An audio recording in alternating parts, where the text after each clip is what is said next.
Apa itu serat kaca dan bagaimana cara pembuatannya?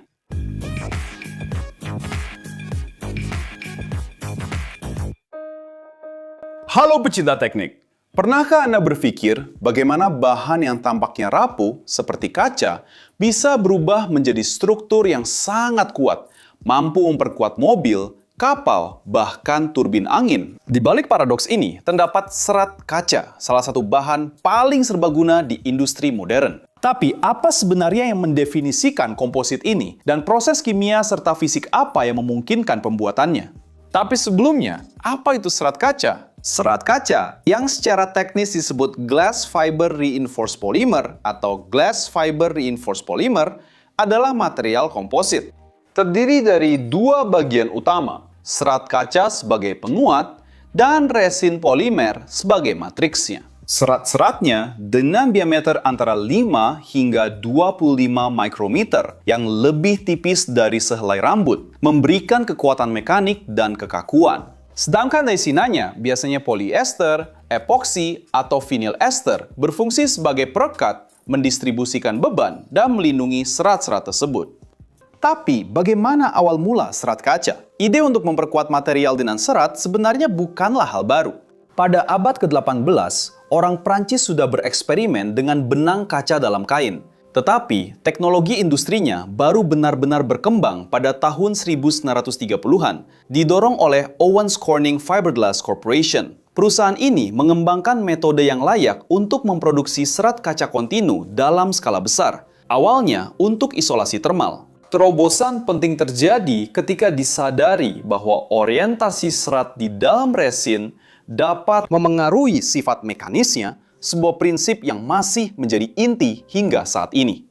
Lalu, bagaimana serat kaca diproduksi? Prosesnya melibatkan dua tahap utama, pembuatan serat dan pembentukan komposit. Dalam pembuatan serat kaca, bahan baku utamanya adalah silika yang diperoleh dari pasir kuarsa.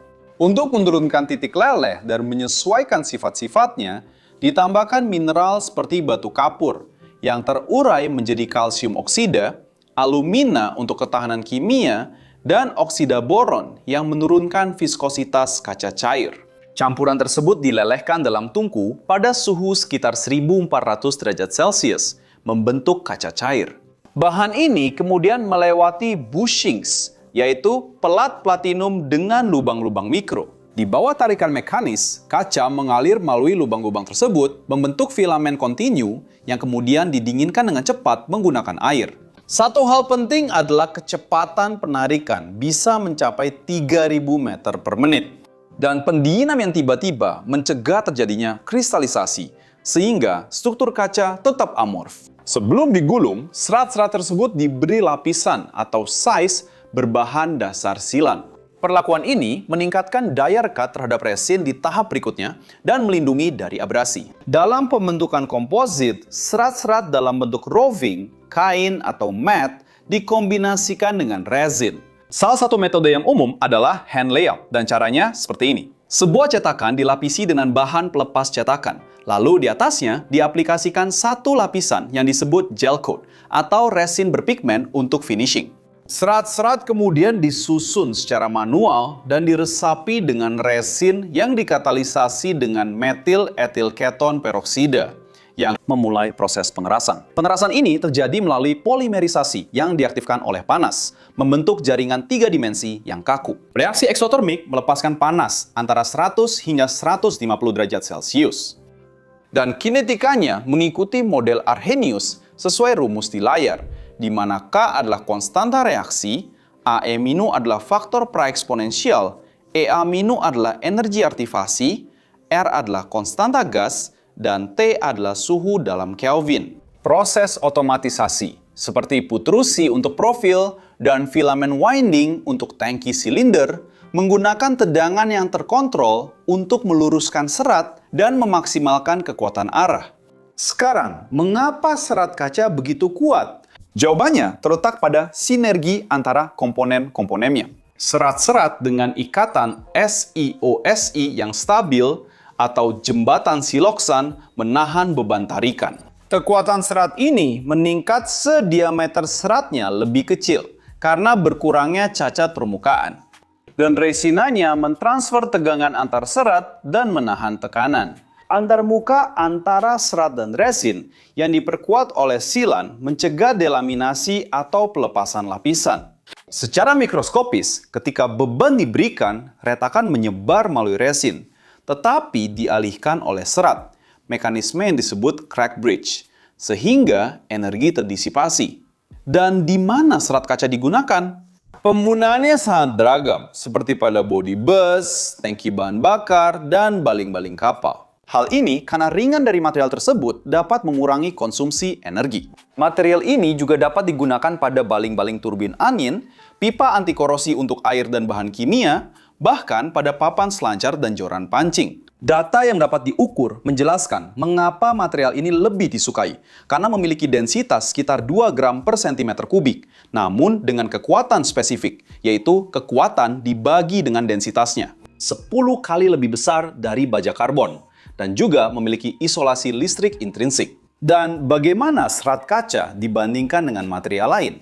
Nah, serat kaca menempati ceruk unik di antara material struktural, menyeimbangkan sifat-sifat yang tidak dapat sepenuhnya ditiru oleh logam maupun komposit lainnya. Dibandingkan dengan baja karbon, serat kaca menawarkan 1/4 dari densitas baja. Selain ketahanan mutlak terhadap korosi, serat kaca juga menghilangkan kebutuhan akan pengecatan atau galvanisasi yang biasanya diperlukan di lingkungan laut atau kimia. Namun, modulus elastisasitasnya 5 kali lebih kecil dibandingkan baja, sehingga membatasi penggunaannya pada aplikasi yang membutuhkan kekakuan ekstrim, seperti pada balok dengan bentan yang sangat besar. Dibandingkan dengan aluminium, serat kaca tetap unggul dalam ketahanan terhadap korosi dan biayanya 30% lebih rendah per satuan volume. Namun, kalah dalam konduktivitas termal dan listrik, sehingga tidak cocok untuk penukar panas atau komponen listrik. Serat karbon di sisi lain mengungguli serat kaca dalam hal kekuatan spesifik. Namun, serat kaca unggul dalam hal biaya, karena serat karbon saat ini harganya sekitar 15 hingga 150 dolar per kilogram, sedangkan serat kaca hanya 1 hingga 5 dolar per kilogram. Secara khusus, dalam aplikasi seperti turbin angin, serat kaca mendominasi karena keseimbangan antara biaya dan kekuatan, di mana serat kaca mampu menahan beban siklik yang setara dengan 80% dari serat karbon. Namun, hanya dengan 20% dari harganya. Sementara pada tangki kimia, sifat inersianya terhadap asam bahkan melebihi paduan logam seperti baja tahan karat. Saya misalnya sedang mengerjakan sebuah proyek untuk pabrik kimia produksi nikel dan kobalt. Dan di beberapa bagian prosesnya digunakan asam sulfat dalam proses tersebut. Dan karena komposisi larutan kimianya sangat asam, sebagian besar pipa, tangki, dan bahkan pelapis kolam penampungan dibuat dari serat kaca. Karena biayanya yang rendah dan ketahanannya terhadap korosi.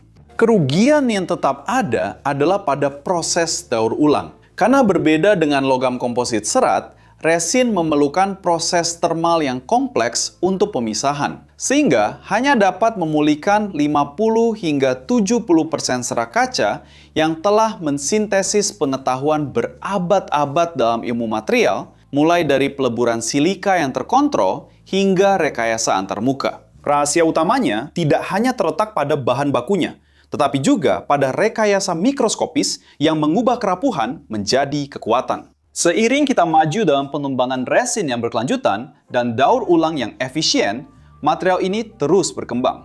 Sekarang bukan hanya sebagai alat industri, tetapi juga sebagai bagian dari ekonomi sirkular.